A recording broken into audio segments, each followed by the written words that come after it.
प्रीतम नगर के राजा का नाम राजा मानचंद्र था। इस नगर के राजा मानचंद्र बहुत ही मूर्ख थे। उसके राज्य में सभी उसकी मूर्खता भरे कारनामों से परेशान रहते थे। उसी राज्य का एक पड़ोसी राज्य था गौतम नगर। वहाँ पर 4 दोस्त जग्गी, कालू, चंदू और गोलू रहते थे। एक दिन 4 दोस्त जग्गी, कालू, चंदू और गोलू सैर पर निकलते हैं और रास्ता भटक जाते हैं। अरे भाइयों, ये कौन सी सैर पर निकले हैं? रास्ता ही नहीं खत्म हो रहा।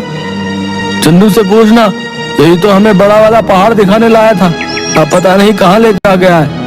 अरे दोस्तों, गुस्सा क्यों होते हो? मैं हूँ ना, तुम लोग परेशान मत हो। चलो आज नहीं तो कल हम वापस घर पहुँच ही जाएंगे। अरे भाई, ये क्या बोले जा रहा है तुम्हें? जेब में एक फूटी कौड़ी नहीं है, हम जाएंगे कहाँ? बस चलता जा, जहाँ भगवान ले जाए हम वहाँ पहुँच जाएंगे। मुझे नहीं जाना तेरे पीछे, तुझे जहाँ जाना है वहाँ जा, मैं खुद ही अपना रास्ता ढूंढ लूंगा।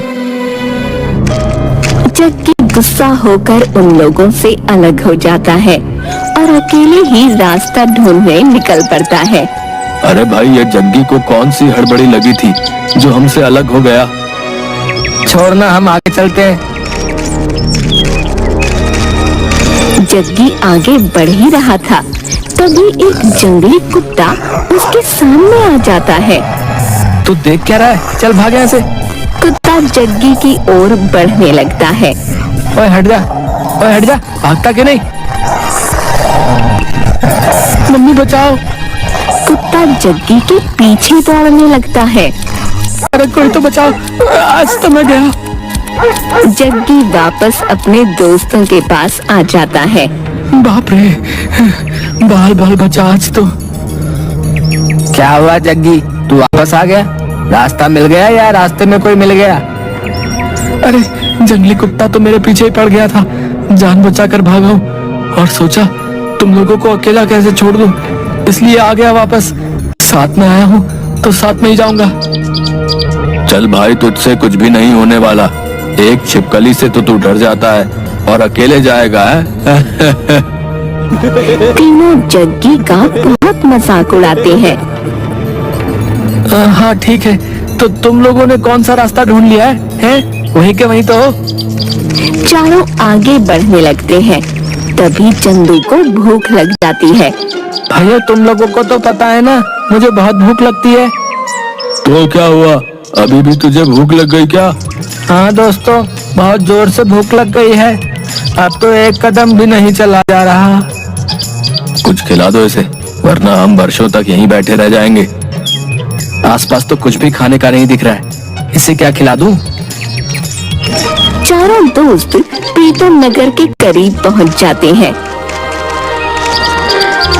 दोस्तों, मुझे बहुत ही ज्यादा स्वादिष्ट सुगंध आ रही है। आहा, ऐसा लग रहा है जैसे जलेबी बन रही हो। इसे तो सुगंध भी आ गई, मगर कहाँ से? आओ दोस्तों, मेरे पीछे आओ। चंदू प्रीतम नगर के अंदर आ जाता है। क्या बात है, इसकी नाक तो बहुत तेज हो गई है। याददाश्त भी इतनी तेज होती तो हम घर वापस पहुंच चुके होते अभी तक। दोस्तों, तुम लोग बातें क्यों कर रहे हो? मेरे लिए जलेबी खरीद दो। अब रहा नहीं जा रहा। जलेबी खरीद बोले जा रहा है। पैसे लेकर आया है क्या? भाई क्या पैसे पैसे करता है, मुझे भूख लगी है। आहा, क्या महक है। भाई कुछ चंद पैसे तो हैं मेरे पास, मगर इसमें आएगा क्या? शायद एक जलेबी आ जाए। ला, जितने भी हैं दे, इस चंदू के लिए जलेबी खरीद दूं। कहीं जलेबी की चाह में ये यहीं बेहोश ना हो जाए। ला भाई, कुछ जलेबियां दे दो। ये लो भाई, 3 किलो जलेबी। ये देख चारों हैरान रह जाते हैं। 3 किलो जलेबी, वो भी इतने कम पैसों में? बे कमाल हो गया। अरे भाई, हमारे प्रीतम नगर में हर चीज इसी भाव में मिलती है। हाँ, अरे भाई ये सब बात में सोचना, जलेबियां मुझे दो। चंदू मजे से जलेबियां खाता है। अंत में कुछ जलेबियां बच जाती हैं। लो भाइयों, तुम लोग भी खा लो, मेरा पेट तो भर गया। वाह, बहुत बड़ी मेहरबानी कर दी आपने। आसपास के सभी दुकानों में दाम पूछने पर उन्हें पता चलता है इस नगर में बहुत सस्ते दामों पर सारा सामान मिलता है। अचानक से नाच गाने की आवाज आने लगती है। ये नाच गाने की आवाज कहाँ से आ रही है? चलो दोस्तों, चलकर देखते हैं। चारों दोस्त एक मेले में पहुंच जाते हैं। वाह, क्या बात है, यहाँ तो बहुत ही खूबसूरत मेला लगा है। चारों दोस्त मेला घूमते हैं और खूब मजे करते हैं। दोस्तों, हम वापस घर जाएंगे या नहीं? जब तक रास्ता नहीं मिलता हमें यहीं इसी नगर में रहना होगा। हाँ दोस्तों, वैसे भी यहाँ किसी चीज की कोई कमी नहीं है, हम यहाँ रह सकते हैं। किसने बोला किसी भी चीज की कोई कमी नहीं है? हमारे पास एक भी पैसा नहीं है जिससे हम कुछ भी खरीद सकें। माना यहाँ सामान सस्ते हैं, मगर इसका मतलब ये तो नहीं कि ये मुफ्त में हमें सामान देंगे। वाह गोलू, जिंदगी में पहली बार तूने पते की बात की है। हमें पैसे कमाने होंगे। उसी नगर में रहकर वह पैसे कमाने लगते हैं और अपनी जरूरत के सभी सामान खरीदने लगते हैं। इस नगर में कुछ तो अलग लग रहा है जो बाकियों में नहीं। अरे भाई, यहाँ सब कुछ बढ़िया है, तुम ज्यादा मत सोचो। मुझे तो ये नगर बहुत ज्यादा पसंद आ गया। चारों दोस्त एक कुटिया बनाकर वहीं रहने लगते हैं। चलो दोस्तों, हम रास्ता ढूंढने जाते हैं, शायद रास्ता मिल जाए। क्या यार कालू, तुझे क्या समस्या हो रही है यहाँ रहने में? भाई कितनी खुशी खुशी तो रह रहे हैं हम। नहीं, मुझे तो वापस घर जाना है। तू ही रह यहाँ, सभी वापस रास्ता ढूंढने निकलते हैं। अरे दोस्तों, वापस चलो, वरना पता चला हम यहाँ रास्ता भी भूल जाएंगे और कहीं और पहुँच जाएंगे। हाँ चलो वापस चलते हैं। वह वापस प्रीतम नगर में आ जाते हैं। एक दिन कुछ लोग एक आदमी को पकड़कर अपने साथ ले जा रहे थे। आखिर इसे कहाँ ले जा रहे हैं? अरे, इसकी गाय ने पड़ोस वाले खेत को बर्बाद कर दिया था, इसीलिए राजा ने इस आदमी को मौत की सजा सुनाई है। इतनी छोटी बात के लिए मौत की सजा? और इसमें इस आदमी की क्या गलती? हाँ, यहाँ ऐसा ही होता है। कुछ दिनों बाद जग्गू और कालू को वापस घर पहुंचने का रास्ता मिल जाता है। चलो दोस्तों, जल्दी से इस नगर से निकल लेते हैं, हमें रास्ता मिल गया है। यहाँ रहना सही नहीं। मगर दोस्तों, यहाँ रहने में क्या दिक्कत है बताओ? यहाँ सब कुछ कितनी सस्ते दामों पर मिलता है और खाने का सामान तो पूछो ही मत। नहीं चंदू, हम तो यहाँ नहीं रहेंगे, तुम्हें रहना है तो रहो। तीनों दोस्त वापस घर जाने के लिए निकल जाते हैं, मगर चंदू वहीं रह जाता है। पता नहीं दोस्तों को किस बात की समस्या हो गई थी, मैं तो यहाँ बहुत खुशी से रह रहा हूँ और मैं तो यहीं रहूंगा, कोई रोक टोक करने वाला नहीं। चंदू बहुत मस्ती करता है, मेला घूमता है, ढेर सारा खाना पीना खाता है और मजे से रहता है। वाह, क्या जिंदगी है, ऐसी ही जिंदगी मैं चाहता था। पता नहीं वो तीनों मूर्ख क्या कर रहे होंगे यहाँ। एक आदमी की झोपड़ी गिर जाती है और उस झोपड़ी में धंसकर मदन नाम के आदमी की पत्नी की मृत्यु हो जाती है। राजा को मदन पर शक होता है, इसीलिए राजा मदन को बुलाते हैं। तुम उस महिला के पति हो, तुम बच गए, मगर तुम्हारी पत्नी की मृत्यु हो गई, ऐसा कैसे हुआ? महाराज, मैं उस वक्त बाजार गया था, इसीलिए मैं बच गया और इसमें मेरी कोई गलती नहीं है। कुछ महीने पहले ही एक आदमी से मैंने झोपड़ी खरीदी थी, सारी गलती उसकी है। मदन सही बोल रहा है, सारी गलती उसी आदमी की लग रही है। अच्छा ठीक है, उस आदमी को बुलाओ। उस आदमी को बुलाया जाता है। बताओ, तुमने इसे ऐसी झोपड़ी क्यों दी जिसकी वजह से इसकी पत्नी की मृत्यु हो गई? नहीं नहीं महाराज, मेरी कोई गलती नहीं है। मैंने जिससे झोपड़ी बनवाई थी उस राजमिस्त्री ने झोपड़ी अच्छे से नहीं बनाई, जिसकी वजह से वो गिर गई। मेरा इसमें भला क्या कसूर महाराज, मुझे माफ कर दो महाराज। ठीक है, उस राजमिस्त्री को बुलाओ जिससे तुमने झोपड़ी बनवाई थी।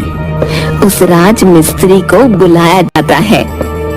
बताओ, तुमने ऐसी झोपड़ी क्यों बनाई जिसकी वजह से मदन की पत्नी की मृत्यु हो गई?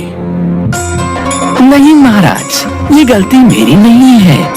मैंने तो लकड़हारे से लकड़ियां खरीदकर झोपड़ी बनाई थी।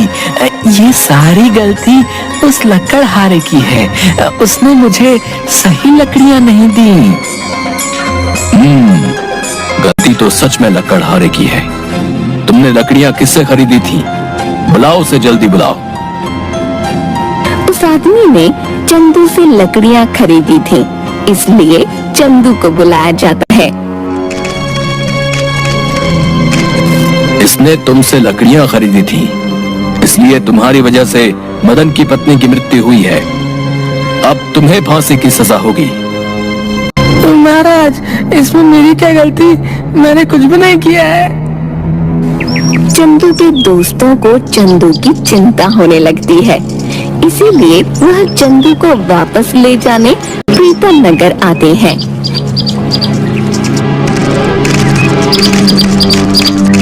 तब उन्हें पता चलता है कि चंदू को राज दरबार में बुलाया गया है और उसे फांसी की सजा मिलने वाली है। हे भगवान, ये क्या हो गया? चलो हमें जल्दी चलकर चंदू की जान बचानी होगी। अरे जग्गी, हम चंदू की जान कैसे बचा पाएंगे? कहीं वो हमें भी फांसी की सजा ना सुना दे। अरे दोस्तों, मेरे पास एक तरकीब है। जग्गी एक साधु का भेष ले लेता है और कालू गोलू साधु के चेले का भेष ले लेते हैं। आओ शिष्य, मेरे पीछे पीछे आओ, बम बम भोले। तीनों राज दरबार में आते हैं। प्रणाम साधु महाराज, आप यहाँ? हाँ, यहाँ से गुजर रहा था तो सोचा आपसे मिलता चलूं। जी जरूर आइए, बैठिए। अभी आप लोगों के लिए खाने पीने का बंदोबस्त करवाता हूँ। जी महाराज, मगर आप इतनी जल्दी में क्यों लग रहे हैं? दरअसल मुझे एक दोषी को फांसी दिलवाने जाना है, मगर आप लोगों को ऐसे छोड़कर कैसे जाऊं? अरे नहीं नहीं महाराज, कोई बात नहीं, आप जा सकते हैं। हम तब तक इंतजार करेंगे। वैसे बात क्या है? राजा मानचंद्र साधु को पूरी बात बताते हैं।